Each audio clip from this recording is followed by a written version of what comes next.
প্রচণ্ড তাপদাহ যখন মানুষকে করে ফেলছে নাজেহাল, এরই মধ্যেই রাস্তার পাশে আনমনা অবস্থায় বিভিন্ন গানের সুরে সুরে নিজের মনকে প্রফুল্ল রাখার চেষ্টা করছিলেন।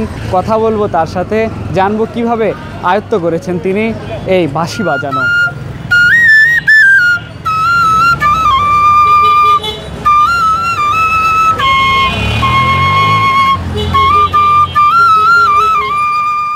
সোনাতলা থানা। 2000 সালে আগে থেকে বাঁশিটাইছি বাজাই, গ্রামে নাটক টাটক যাত্রা করছি। মনে রসিকে বাজাই, রসিক ভাব যখন ভেতরে জাগে এমনি তখন তো ভালো লাগে। জিরাচ্ছি মামা। ছোটোখাটো ওস্তাদ আগে ছিল, এখন রিক্সা টিক্সা চালাই, এখন তো গান বাজনা নাই। মোটামুটি 40-50টা গান উঠাতে পারি আর কি। এগুলো আপনার ভাওয়াইয়া আঞ্চলিক, আমরা তো গ্রামের মানুষ, আঞ্চলিক ভাওয়াইয়া বেশি পছন্দ।